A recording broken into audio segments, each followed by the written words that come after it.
নমস্কার বন্ধুরা, পুষ্প কিচেনে আপনাদের সবাইকে স্বাগত। আশা করি সবাই ভালো আছেন, আমরাও ভালো আছি। আজকে আবার একটা নতুন রেসিপি নিয়ে আপনাদের সামনে হাজির হয়েছি। ভেন্ডি দিয়ে রুই মাছের ঝোল খেতে অসম্ভব সুন্দর হয় বন্ধুরা। আপনারাও বাড়িতে এইভাবে একবার রান্না করে দেখবেন, আশা করি খুব ভালো লাগবে। চলুন আজকে রেসিপিতে চলে যাই। এর জন্য আমি উপকরণ নিয়েছি, দেখুন ভেন্ডি নিয়ে নিয়েছি, আর নিয়েছি রুই মাছ। মাছটাকে ধুয়ে পরিষ্কার করে নিয়েছি, আর ভেন্ডিগুলোকে মাথাটা আর পেছনের দিকটা আমি কেটে নিচ্ছি। ভেন্ডিগুলো যেহেতু আমার ছোট, আমি গোটা গোটা ভেন্ডি রেখেছি। যদি ভেন্ডিগুলো আপনাদের বড় হয় তাহলে দুভাগ করেও দিতে পারেন। আমি প্রত্যেকটি ভেন্ডি গোটাই রেখেছি। দেখুন সব কটা ভেন্ডিকে কেটে নিলাম। এবার মাছগুলো ভালো করে ধুয়ে দিয়ে দিচ্ছি সামান্য পরিমাণে লবণ আর পরিমাণ মতো হলুদ। এবার সুন্দর করে প্রতিটি মাছে আমি নুন আর হলুদ মাখিয়ে নেব।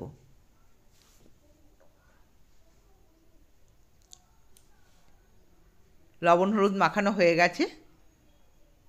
এবারে কড়াইতে দিয়ে দিয়েছি সর্ষের তেল। তেলটা গরম হয়ে গেছে বন্ধুরা। এবার আমি মাছগুলো একে একে দিয়ে দেব। একে একে সব মাছগুলো আমি দিয়ে দিচ্ছি। সব কটা মাছ আমি দেব না, বাকি মাছগুলো পরে ভাজবো।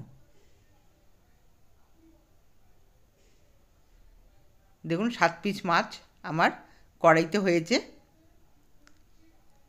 একবার নেড়ে দিলাম, একটা দিক হয়ে গেছে দেখুন বন্ধুরা, অপর দিকটাও উল্টে দিচ্ছি। খুব লাল করে কড়া করেও ভাজবো না, আবার খুব হালকাও ভাজবো না। মোটামুটি রঙটা একটু লালচে আসা পর্যন্ত অপেক্ষা করে মাছগুলো নামিয়ে নিলাম। খুব লাল করে কড়া করে ভাজা চলবে না। দেখুন এই মাছগুলো হয়ে গেছে, সব কটা মাছ আমি উঠিয়ে নিলাম। এবার বাকি মাছ কটা কড়াইতে দিয়ে দেবো। এই 3 পিস মাছও ভাজা হয়ে গেছে। এবার আমি নামিয়ে নিচ্ছি। এবার ওই তেলেতেই দিয়ে দেবো কাটা ভেন্ডিগুলো। ভেন্ডিগুলো দিয়ে ভালো করে নেড়ে চেড়ে দেবো। সামান্য হলুদ দিয়ে দিলাম। এবার একটু নেড়ে চেড়ে ভালো করে ভেজে নেব।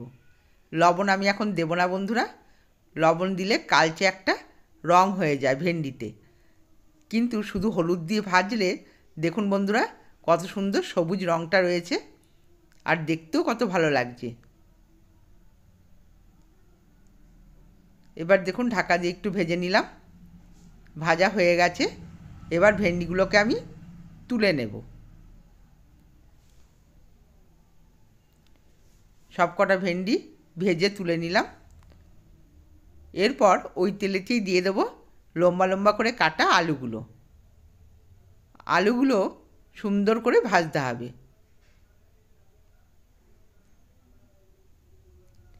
সামান্য হলুদ আর সামান্য লবণ দিয়ে আমি নেড়ে চেড়ে সুন্দর করে আলুটাকে ভাজবো। মাছের ঝোলে আলু বন্ধুরা একটু ভালো করে ভেজে নিলে খেতে স্বাদ লাগে। একবার ঢাকা দিয়ে দিলাম। দেখুন 2 মিনিট পর ঢাকাটা খুলে আলুটা আমার মোটামুটি ভাজা হয়ে এসছে। আর একটু নেড়ে চেড়ে ভেজে নেব। এবার ভাজা হয়ে গেছে, এবার তুলে নিচ্ছি। ওই তেলেতেই দিয়ে দিলাম 2টো তেজপাতা আর হাফ চামচ গোটা জিরে। ফোড়নটা একটু নেড়ে চেড়ে ভাজতে হবে। দেখুন ফোড়নটা লাল হয়ে গেছে, ভাজাটা খুব সুন্দর হয়েছে। এতে দিয়ে দিলাম কোচানো পেঁয়াজ। একটা বড় সাইজের পেঁয়াজকে আমি কুচিয়ে নিয়েছি। কোচানো পেঁয়াজটা দিয়ে ভালো করে নেড়ে চেড়ে লাল করে ভেজে নেব। দেখুন বন্ধুরা পেঁয়াজটা মোটামুটি ভাজা হয়ে এসছে। এবারে আমি দিয়ে দিচ্ছি একটা গোটা টমেটো। বড় সাইজের একটা টমেটো আমি এতে দিলাম। দিয়ে ভালো করে নেড়ে চেড়ে আমি একটু টমেটোটাকে মজিয়ে নেব। একবার ঢাকা দিয়ে দিলাম। 2 মিনিট পর ঢাকাটা খুলে দেখুন টমেটোটা একটু মজে গেছে। এবার দিয়ে দিচ্ছি আদা আর রসুনের পেস্ট। আদা রসুনের পেস্টটা সামান্য জল দিয়ে আমি ভালো করে ভেজে নেব। মিক্সিং ধোয়া জলটাই দিলাম, দিয়ে ভালো করে কষিয়ে নিতে হবে। যতক্ষণ না কাঁচা গন্ধটা যায় আদা বা রসুনের, ততক্ষণ ভাজতে হবে। দেখুন তেল ছেড়ে দিয়েছে। এবার দিয়ে দিলাম ধনের গুঁড়ো হাফ চামচ, জিরের গুঁড়ো হাফ চামচ, আর লবণ আর হাফ চামচ, লঙ্কার গুঁড়ো হাফ চামচ, আর হলুদের গুঁড়ো হাফ চামচ। এই ড্রাই মশলাগুলোকে এবার সব একে একে দিয়ে দিলাম। এরপর দিয়ে দেব সামান্য জল। মিক্সিং ধোয়া জলটা দিয়ে অল্প অল্প করে জল দেবো আর মশলাটাকে সুন্দর করে কষিয়ে নেব। মশলাটা যদি বন্ধুরা অল্প অল্প করে জল দিয়ে আর লো স্টিমে রেখে যদি কষানো হয়, তাহলে ঝোলের স্বাদটা বেড়ে যায়। দিয়ে দিলাম সামান্য চিনি।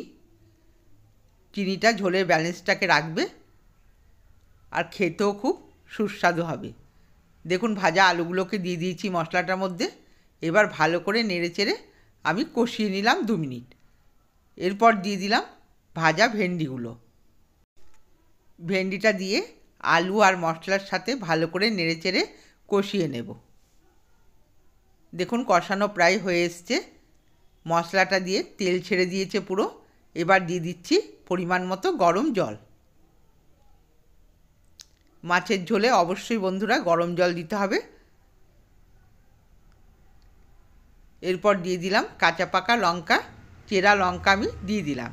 ঝালটা আপনাদের পরিমাণ বুঝে দেবেন। ঢাকা দিয়ে ফুটতে দিলাম 3 থেকে 4 মিনিট। দেখুন ফুটে গেছে। এবার আমি ঢাকাটা খুলে নিলাম। আলুগুলোও সেদ্ধ হয়ে গেছে দেখুন, আর ঝোলটাও খুব সুন্দর ফুটিয়ে নিয়েছি। এবার দিয়ে দিচ্ছি ভাজা মাছগুলো। ভাজা মাছগুলো ঝোলটার ভেতরে সুন্দর করে ডুবিয়ে দিতে হবে। ঝোলটা সুন্দর ফুটে উঠেছে দেখুন। এরপর দিয়ে দিলাম কোচানো ধনেপাতা। ধনেপাতাটা ওপর দিয়ে ছড়িয়ে দিলাম। বন্ধুরা আমার মাছের ঝোল কমপ্লিট হয়ে গেছে। আমার রেসিপিগুলো যদি ভালো লেগে থাকে আমার চ্যানেলটিকে সাবস্ক্রাইব করবেন, লাইক করবেন আর কমেন্টসে জানাবেন আপনাদের কেমন লাগলো। আজকের মতো এখানেই শেষ করলাম। ধন্যবাদ।